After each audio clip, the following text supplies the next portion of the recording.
एक इमाम के पास में कानून शरीयत होनी चाहिए कि समय शबिस्तान रजा, कानून शरीयत। लेकिन छोटे छोटे मसले पूछ रहे फोन पे,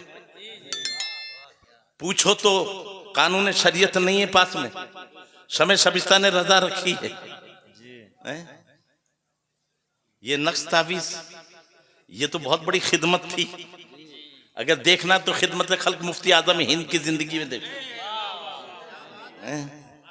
लेकिन हमने तो इसी को फितना बना दिया है? इसी के जरिए हम तो झगड़े फिसाद पैदा कर रहे हैं। अच्छा ये बताओ, मेरे आका ने फरमाया दो उम्मतें हैं, दो जमातें हैं, ये सुधर गई तो पूरी उम्मत सुधर जाएगी, और ये बिगड़ गई तो पूरी उम्मत बिगड़ जाएगी, उलमा और उमरा। मैं कहता हूं खुदा की कसम अपना मकाम समझो, ये जितने लीडर हैं हमसे ऊंचे क्यों हो गए, ये करोड़पति लखपति क्यों हो गए? इसलिए कि सारे गरीब से गरीब का हक था कि ये नाली का जो पैसा पास हुआ है 1000 के 1000 लगने चाहिए, लेकिन 1000 में से 1 रुपया लगा दिया, 999 खा गए, कौम एक नहीं बोलती। अरे बोलो, बोलना चाहिए कि नहीं बोलना चाहिए? ये सबका हक है कि नहीं? वहां नहीं बोलते, और जिनको वजू के मसाइल याद नहीं वो इमाम की गलती निकाल रहे। जहां नहीं बोलना चाहिए वहां बोल रहे। मस्जिद पंचायत घर है क्या? चुप रहना चाहिए, वहां पंचायत हो रही है। जो बीवी का पिता हुआ वो इमाम पे हुकूमत कर रहा है। हक है हजरत, बहुत खूब। नहीं, हकीकत हम देख रहे हैं। और जो तेरा गुलाम, ये लीडर जितने हैं, अगर सही मानों में लीडर हैं तो आका फरमाते सैयदुल कौम खादिम हूं, कौम का सरदार तो उनका खादिम है, खिदमत करने के लिए उसको ओहदा दिया है। अब उससे कहना चाहिए पूरा पैसा लगा, वहां बोलते नहीं। और जहां नहीं बोलना था वो नबी के मुसल्ले पर खड़ा है, इमाम है, तो वो नबी का नायब है। अब उस पर एतराज करना, एतराज किस पे हो रहा है? फिर हमारा ईमान कहां सलामत रह गया? दो जमातें ये सुधर गई, पूरी उम्मत सुधर गई। बेशक। अब मैं कहता हूं थोड़ी सी बात मेरी, बुरा मानो खूब मानो, चाहे पीर हो, इमाम हो, मुफ्ती हो। एक पीर साहब है, मुरीद है मोटा, टोपी भी नहीं पहन रखी, रुमाल डाली, चैन सोने की, हाथ में कड़ा। अब आ रहा पीर साहब से मुसाफा करके सपच्चट होकर, जी अस्सलाम वालेकुम। पीर साहब, वाह बेटा साहब। अब बताइए, उसे मुसाफा करने का हक था। उसे अगर सही समझता है तो पीर का ईमान ही गया है, पीर ही नहीं। वला तावन अलिल इस्म वल उद्वान, कुरान कह रहा गुनाह पे मदद मत कर। बेशक। ये तेरा मोटी मुर्गी, सोना देने वाली, अंडा देने वाली मुर्गी है, लेकिन सोना पहन रखा हराम है। हराम।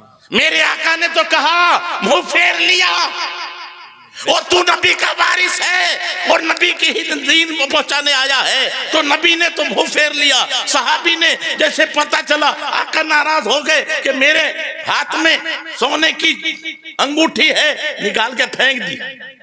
साहबा ने कहा उठा ले, अपनी बहन बेटी को दे देना। फरमाया जिससे नबी नाराज हो जाए, अब मेरी मजाल नहीं है, उनसे उठा लो। अल्लाहु अकबर। क्या अगर ये नबी का सच्चा गुलाम होता और वो पीर भी वही अदा अपनाता, या बेटा पहले सोना उतार तब मेरे पास आना, वो तौबा करता, मानता। लेकिन डर था कि कहीं मोटी मुर्गी है, अंडा देना ना छोड़ दे। क्या कहने हैं, वाह वाह वाह। मेरे भाई, अल्लाह की इज्जत की कसम, बदला कुछ नहीं है, हम बदले। अवाम कल भी वही थी, आज भी वही। बेशक हक है, सुभान अल्लाह सुभान अल्लाह। आतिशबाजी हराम।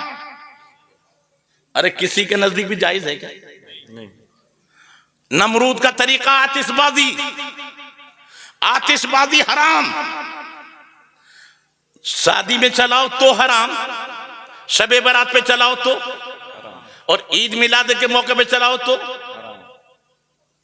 और डबल हराम। अब बताइए, आतिशबाजी हराम, निकाह नबी की सुन्नत, और बाजे के साथ आ रहा है।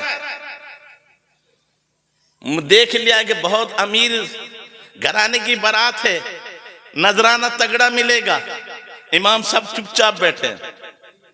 अब बताओ, राज़िक रब है कि वो है?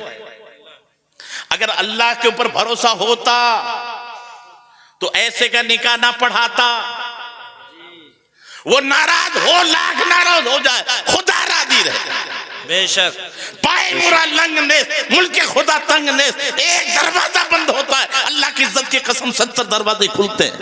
बेशक। सुभान अल्लाह, सुभान अल्लाह। अगर हमने ये अपना लिया होता, वो सारे इमाम अहद कर ले कि जिसमें बाजा आएगा, जिसमें डीजा आएगा, जो खिलाफ शरीयत करेंगे, हम उनका निकाह नहीं पढ़ाएंगे। अभी तो ये डिग्री तुम्हारे पास है, कोई मास्टर नहीं पढ़ा सकता, कोई वकील नहीं पढ़ा सकता। सारे एक हो जाओ, मजाल है अपने वक्त का, कितना ही बड़ा करोड़पति क्यों ना हो जाए, उसे माफी मांगनी पड़ेगी और आइंदा ये चीजें छोड़नी पड़ेंगी। अब इनके कसूरवार हम नहीं तो और कौन? सुभान अल्लाह। हम अपने को मसलक के आला हजरत, अच्छा ये बताओ, मसलक के आला हजरत पे हम चल रहे हैं, तो ये बताओ, मज़ारात पे माथा टेकना जायज है? हमारे यहाँ तो हो रहा है इसका, और गैर हमसे हमला कर रहे, तो हमने कम से कम अपने यहाँ रद्द ही कर देते कि भाई हमारे बुजुर्गों ने, हमारे आला हजरत ने मुकम्मल किताब लिखी है, अज़्ज़ुब्दतुज़ ज़किया लितहरीम सुजूद तहिया। पहली शरीयतों में सजदा ताज़ीमी जायज थे, हमारी शरीयत में सजदा ताज़ीमी भी हराम है, और ताबूदी कभी था ही नहीं। अब कोई करता तो ठेकेदार हम नहीं है। मजार पे तो सिख भी आते हैं, जैनी भी आते हैं, सब आते, सबको हमारे ठेके में लगा रहे हो। हाँ, गलत है, उसे रोकना चाहिए। अरे बोलो, रोकना चाहिए कि नहीं रोकना चाहिए? तो ये अगर हम अहले सुन्नत वल जमात अपनी खुराफात से बाज आ जाए, अल्लाह की इज्जत की कसम, कोई अहले सुन्नत पर उंगली उठाने वाला नहीं। बेशक हक है। मैं सिर्फ आखिरी बात, अल्लाह ताला मुझे और आपको अमल की तौफीक अता फरमाए। मैं ये कहता हूं कि जहन में रखें, मुसीबत आती है जी, तो डंडों से हटेगी या नेकियों से? भाई अच्छा, ये मैं नहीं, हम तो बहुत गुनहगार हैं। सैयदना फारूक आजम एक जंग में खुद मौजूद थे, अभी उस तकरीर की इब्तिदा भी नहीं हुई थी। असल मुझे इस्लाह मुस्लिमीन पर जो मेरा इरादा था, उसकी एक झलक दिखा रहा हूँ सिर्फ। सैयदना फारूक आजम मशवरा, मिसाल कायम कर दे, नमूना बना दे तो जीत मिल जाए। खुद मौजूद और जीत नहीं मिली। अब कहा क्या हुआ? तो अब बताइए कि क्या नबी ने, सहाबा ने कभी जमात छोड़ी? यहां उलमा भी बैठे हैं मेरे साथ। जमात, जंग में भी जमात से नमाज होती थी, बेशक। या नहीं है मौलाना? जी, हक है। जंग की जमातें है ना, उधर पढ़ ली, फिर इधर आके अलग, लेकिन जंग में भी जमात नहीं छूटी। और हमारा हाल क्या है आज? जो हम नमूना बने पड़े, हम घर में आकर, मेहमान जो हमारा है वो हमें खिला रहा है, वो हमें पिला रहा है आलिम समझकर, लेकिन सारी नमाजें हमारी गैर। अब बताओ वो हमसे क्या असर लेगा? और अगर नमाज पढ़ भी रहे हैं तो घर पे पढ़ रहे हैं जानबूझकर। जो जमात छोड़े वो फासिक मूलिन है, उसके पीछे न नमाज वाजिबुल यादा है, लौटा नहीं, चाहे वो इमाम हो या कोई भी हो। अगर पीर है तो पीर नहीं बन सकता। अब बताइए, आज बात कड़वी है लेकिन 10 मरतबा नाराज हो। सच कहना है, ये मेरी तो, मुझे तो दुआ है अल्लाह से कि ए मौला, गोयाई मेरी छीन ले, है इल्तिजा मेरी, या हक मैं कैसे मुझे ऐसी जुबान दे। क्या कहने हैं, हक कड़वा है, अल्लाह की इज्जत की कसम किसी में हिम्मत नहीं थी जो अहले सुन्नत पर उंगली उठा सके। बेशक जिनके मसलक का नारा देते हैं ना, बीमार थे आला हजरत, बीमारी के वक्त में भी 2 आदमी उठा के जमात में ले जाते थे। बेशक हक है। मेरे भाई हम कहां पहुंच गए? तो कहा कि नमाज तो नहीं छूटी, जमात नहीं छूटी, हुआ क्या? का हुजूर एक समझ में आती है, ये हमा हमी में मिसवाक छूट गई। क्या छूट गई? ये सैयदना फारूक आजम का दौर है।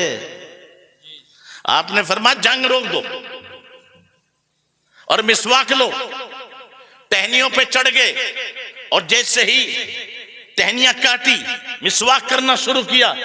वो अल्लाह तो दिलों को बदलने वाला है जी।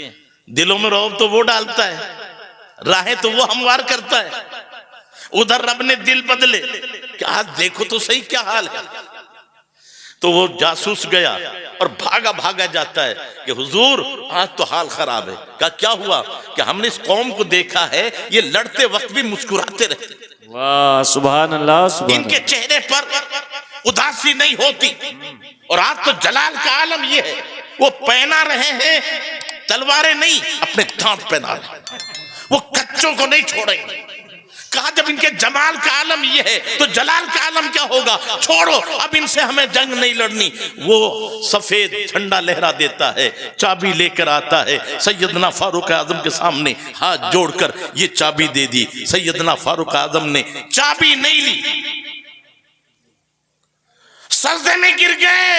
मौला तेरी रहमत पे कुर्बान, हथियार चलते रहे, खून बहता रहा, फतेह नहीं हुई। तेरी नबी की सुन्नत अपनाई है, बगैर खून बहे किला कदमों में आ गया। क्या बात है, वाह वाह। जब ही तो कहा है कि मोहम्मद से वफा तूने, तो हम तेरे हैं, ये जहां चीज है क्या, लोहो कलम तेरे हैं। वमा अलैना इल्लल बलाग। अस्सलाम वालेकुम।